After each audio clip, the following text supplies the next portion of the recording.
war is a wonderful way to earn money. It creates so many jobs. But it was still alive and well, the Depression in 1938, when after my sister was born and my mother and father had to move in with his mother. Not an ideal situation, but it was a roof over their heads because there were no jobs. And my dad would go out every day and stand on the street corner while the CCC people came by. That was the program implemented by FDR. Civil Conservation Corps. That's the one, Civil Conservation Corps. And he would go out and dig with a shovel for 50 cents a day and grateful to have the job. And my mother was grateful to have the 50 cents because she knew that they would live for another day. She could feed her baby and maybe a little something left over for the grandmother and her and my dad. They were desperate times and they created desperate people. And as a result of the Depression, there's nothing that, in my book I talk about Depression-age people because it had a bearing on their mentality. It had a bearing on their belief. And they began to look to the federal governments for solutions at that time. And we still do. We still see nothing wrong with having feds all around us in the state of Texas. We see nothing wrong with a federal courthouse, with federal implementation of federal laws, with people from our population going to jail and being put in federal prisons. We see nothing wrong with that because we have been taught an incorrect belief. It's that belief that we have to change. And it's that belief that we have to educate in order to get that belief to go away and be implemented with the belief that we are free people and we deserve to be free. Amazing. Sadly, I remember reading Grapes of Wrath, and I always appreciated that every other chapter did not advance the plot because you needed that time just to stop hurting before the next chapter. It was horrible. Yeah. Horrible. I mean, Steinbeck's The Pearl. I just weep every time I read that short story. I mean, Steinbeck could just, and Steinbeck, word about Steinbeck's my favorite. Steinbeck was just as good at comedy. I mean, there's nothing as delightful as his description of Monterey and, I mean, what, Cannery Row. Oh. I mean... I don't think I even knew Steinbeck wrote a comedy. Cannery Row is just absolutely delightful. I mean, it's just funny. It's delightful. So Steinbeck could always wrench emotion from me because he had a way with words. And nothing is more tear-jerking than the Okies in Grapes of Wrath. And that's a true reflection of what happened in, I mean, read Grapes of Wrath if you have the stomach for it. It's a great piece of work. But that it doesn't talk about the crop, it talks about the great dust storms.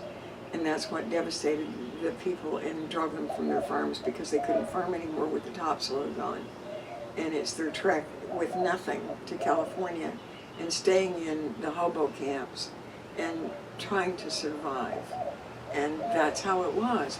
So people that went through that traumatic experience were scarred by it. They carried it the rest of their lives. I was in Rome one time, and these Roman women, they're not that big, and they were little old grandmothers running around little fierce folks. And Christ said, whatever you do, in a crowd or on the bus, stay out of the way of those little women because they still have depression mentality, and they'll run through a tank in order to get to the job they're doing, like picking up bread at the store or whatever. It's such an impressive mindset. And that's what happened in the 30s, and that's why we're in the mess we're in today, because we gave them consent. And we implement governments, we institute them among men to do 5 things. Protect our life, liberty, pursuit of happiness, our right to own property, and to protect us from violence. And they're the people that instigate violence. I mean, it's just crazy. When the numbers of cops go down in a city, the violence goes down. I mean, figure it out. Dr. Sue. I mean, yeah, it's amazing. So we have come to believe a whole set of laws, tenets, morals that aren't based on reality and aren't based on what we should have as our way of life, which is handed to us by our forefathers, and it's enumerated in the Declaration of Independence. That's our law. That's our law. Amazing, amazing.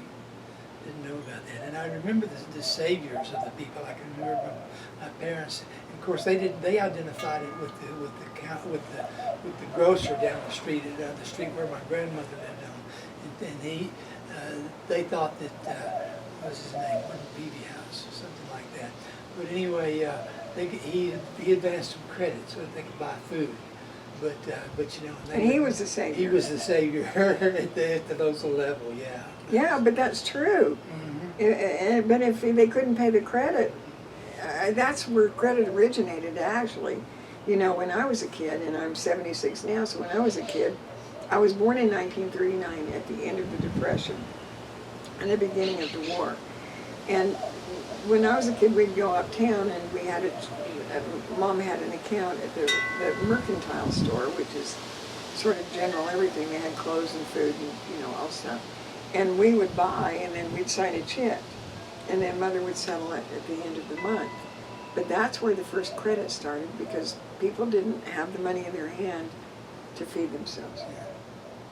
And if it hadn't been for, and the groceries, of course, were in business to sell. And if they didn't extend a credit and take the hit for the month, they wouldn't have had customers. I mean, at least, you know, I was listening to an article coming over here about order in Soledad Prison. And that was the beginning of this huge business called the prison industry. And in Soledad Prison, when they segregated the prisoners, blacks over here, whites over here, Mexicans, Hispanics over here, others over here, and they had a bank of phones, and 6 of them were for the blacks, 6 of them were for the whites. You know, and that's how they established order in the prison. And the people that lived in those units that were segregated together in their own class had to instill a form of order on their own right. They didn't have the protection or security from the guards. So they became the law unto themselves that kept order in that unit. And so it really is in man's nature to make order out of chaos. And he naturally does it because it's, whether it's the survival of the fittest, whether it's whatever, we do tend to sort out some sort of order between ourselves. Well, we do, and that comes from our parents. We think we need our parents to protect us from our other brothers and sisters or the next door neighbors, and then that authoritarian figure gets placed wherever it needs to in order for them to keep their sense of the security of authority. And it works against us now. It's used against us now. Yes, that's used against us now. And remember, we institute governments. We, the people, institute governments. We give them a teeny bit of our power to do those 5 things.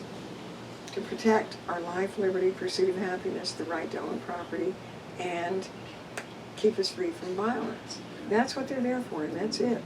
Which should give us the common sense to know if there's going to be any balance, that we have to learn to withdraw ourselves and withdraw from our power and our federal governments, and you know, and so otherwise there will just continue to be a positive feedback system that will eat us alive. Well, in the Hillsdale College series, the man says it very succinctly. He says that all men are created equal. That's what it says in the Declaration of Independence, and that equality isn't in we all have the same stuff, we all have the same rights, it is in authority. That means we all have the same authority. We're equal in authority. I don't have authority over you, you don't have it over me. And as long as we live with that premise that we all have equal authority, then we're not going to trump on each other's toes.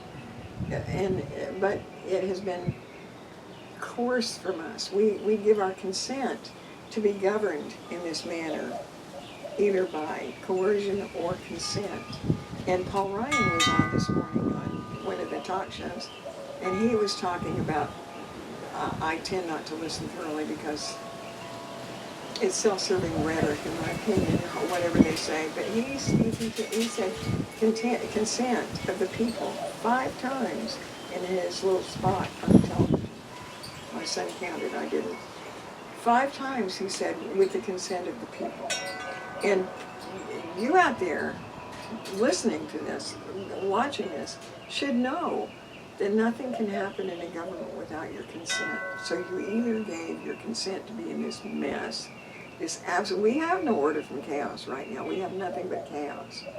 And we have allowed it. We brought it on ourselves.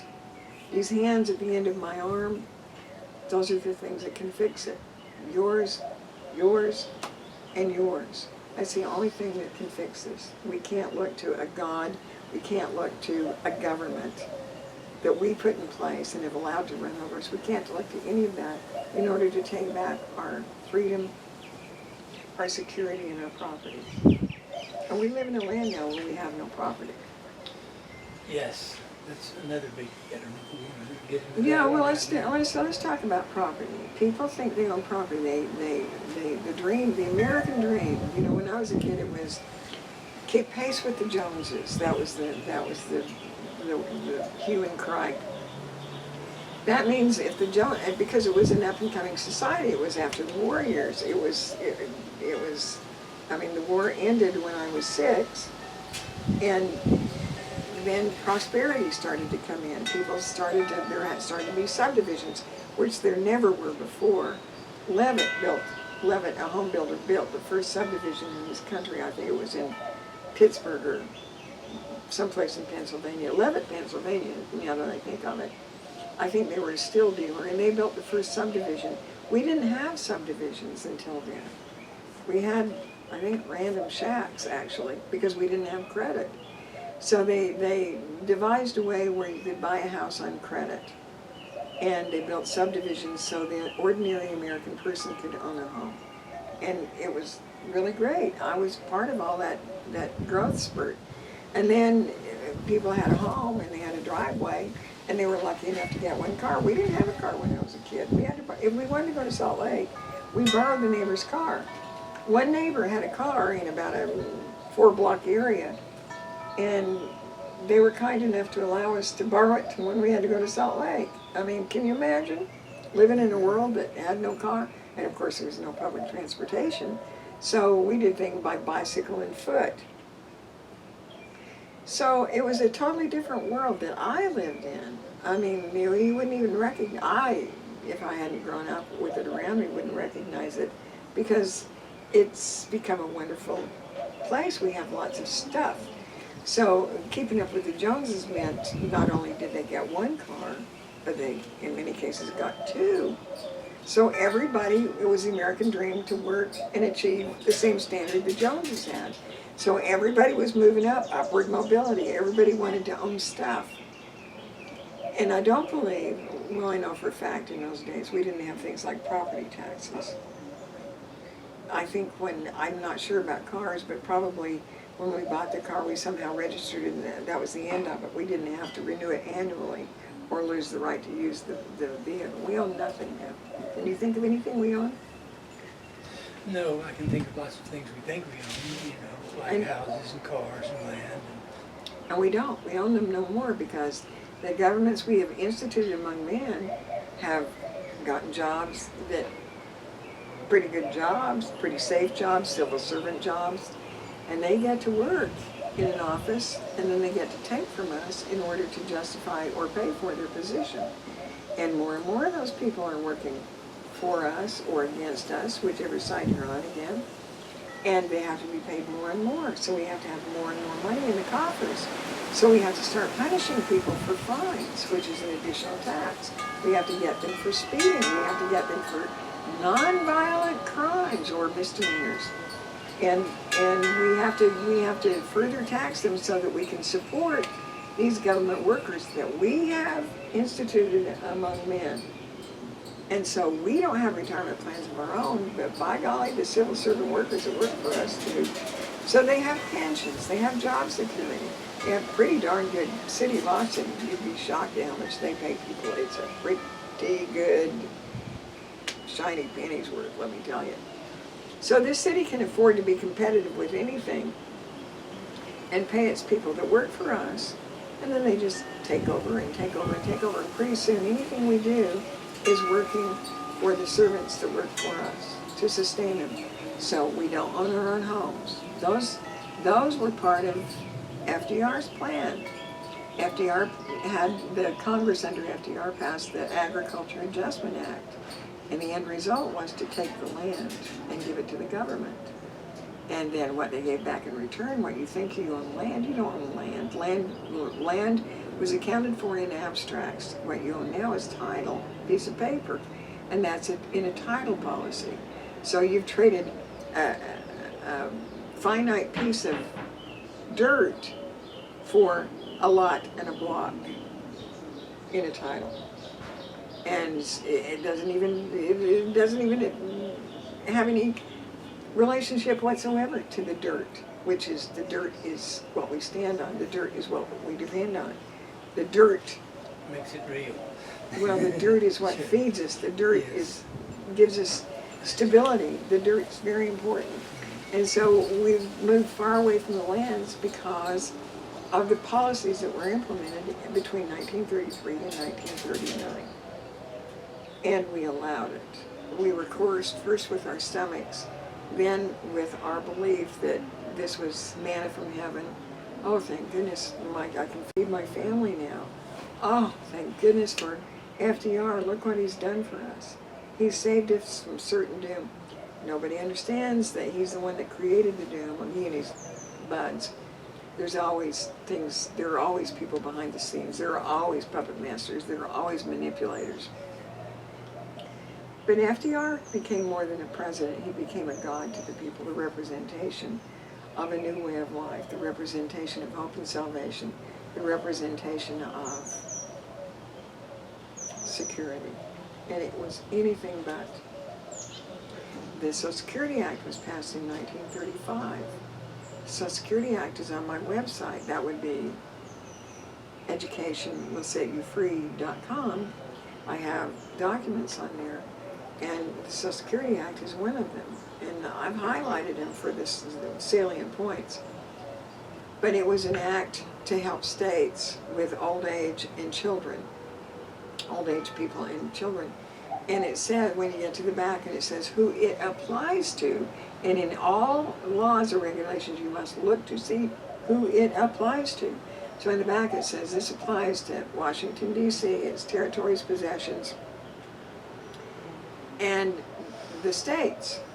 And then it defines the states as Hawaii and Alaska. And they were territories of the United States, which they have to take care of, well, as long as they're territories. This is before statehood. So it applied, the Social Security Act applied only in Washington, D.C., and to two states that were still territories of the United States. How to get in Texas? Yeah, I'm still kind of wondering how they got into Hawaii and Alaska. Those two. Because they were territories. Well, they were territories. They were possessions of the United States, territories of the United States. The United States always have to control the possessions and territories. Do you think that was legitimate Absolutely. As opposed to being only 10 square miles? Well, no. They can have exclusive legislation over Washington, D.C. to possessions and territories. That was there all along? Yeah, that was there all along. They have the right to make law for those things because they have no state government. They have nothing. So they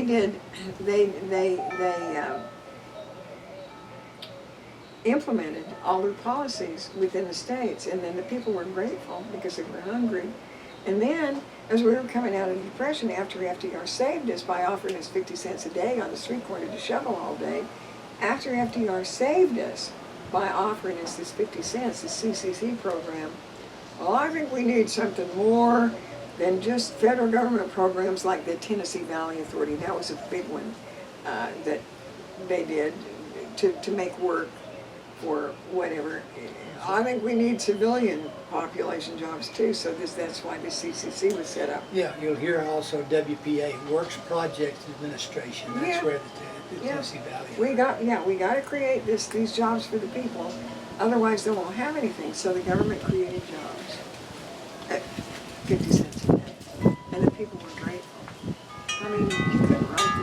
couldn't make it up. And it's hard to believe. It's really hard to believe.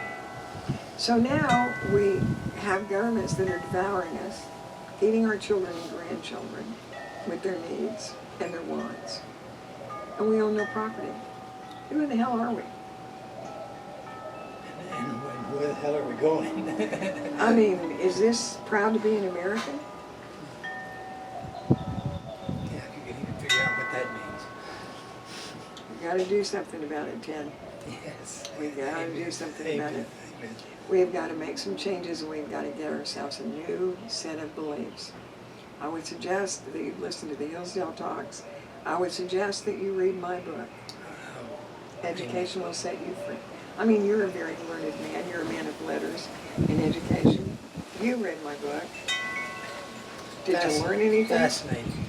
You know, some of the stuff that you've talked about today, I didn't know. In fact, at other talks I've gone with Dessie to, I learned some of the things too, but it's still just amazing how misinformed I was. And I was one of the most informed people I knew about everything in politics and history, and still we don't have any idea how we've been brainwashed and how we've been moved away from our power, away from our land, away from our ownership, away from our resources, away from our relationships, really.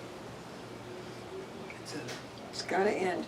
History has to stop and not be repeated.